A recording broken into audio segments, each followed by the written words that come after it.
Ex-Chelsea star and popular BBC pundit quit football to become full-time pastor. He drove a nice car and occupied a regular spot on the sofas of Football Focus and Match of the Day. Yet former Chelsea and Newcastle United star Gavin Peacock still felt there was something missing.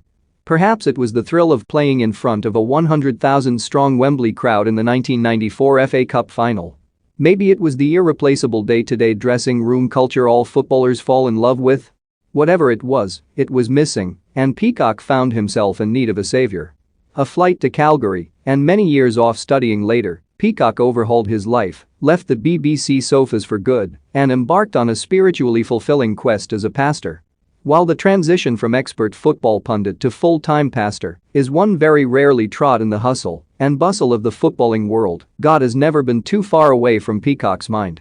During his early footballing years surging through the ranks of Queen's Park Rangers, Peacock regularly joined his mother at church. Soon after, he was invited to the preacher's house for a meeting alongside several other youngsters who also went to the same church as Peacock and his mother. Have your say? What other players can you think of who swapped football for something completely different? Comment below. I walked in as someone who, supposedly for my age, had everything, money in my pocket and a fantastic career, Peacock explained. I had a nice car, everything most of the world deems as success. But inside I was in turmoil. There was something missing. They started talking about Jesus Christ and to pray. My eyes were opened. I realized I was in need of a savior. From then on I was able to continue with my career, having the right perspective with God and football. In the space of 18 years, Peacock has swapped the shadow of the Wembley Towers to that of the Rocky Mountains in Canada. 4,500 miles away from the spiritual home of English football, Peacock has traded the eyes of 100,000 spectators to those of a quaint congregation of 15 people.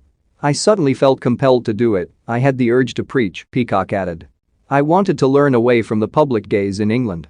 We were cut off from the football world, and it was a testing time. I was more nervous making my preaching debut in front of around 15 people on a Sunday evening than playing in front of 100,000 at Wembley. Fortunately for the former Chelsea ace, who also helped Kevin Keegan's Newcastle United side gain promotion to the Premier League, his experience preaching was far better than his FA Cup final.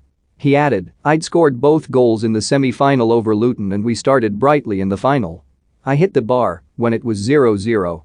That was as good as it got, because we went on to lose 4-0. But they were great days for me at Chelsea playing with Ruud Gullit, Mark Hughes, Gianluca Vialli, Gianfranco Zola. But even better was Glenn Hoddle, the manager. While the Englishman is now conducting sermons and prayers instead of the midfield, football is never too far away from the forefront of his mind. Football sometimes slips into my sermons. It's never far away, and I keep in touch with the Premier League on TV. At times, I miss it, but one of the pleasures of being a pastor is getting to deal with people, said Peacock. You are with them at some of their